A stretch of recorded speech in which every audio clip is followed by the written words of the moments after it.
Tamin'ny alina mangatsiaka be nahita lahantratra teo an-tokotany miliardera iray ka nanontany azy hoe tsy mangatsiaka ve ianao tsy mitafy lamba tahaka izao?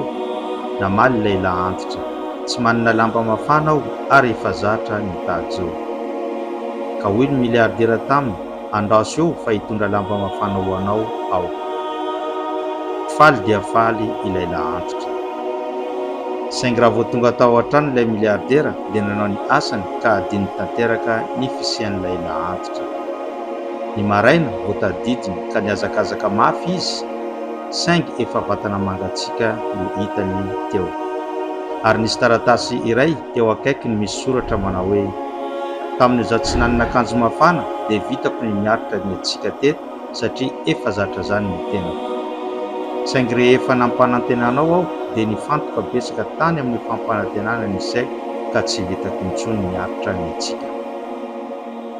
Afatra, aza mampanantena zavatra iray izay tsy vitanao manatanteraka azy, satria mety tsy misy dikany aminao izany saingy tena ny ankina ny fiainan'ny hafa. Raha nahalinanao ny tantara dia zarazarao any amin'ny hafa.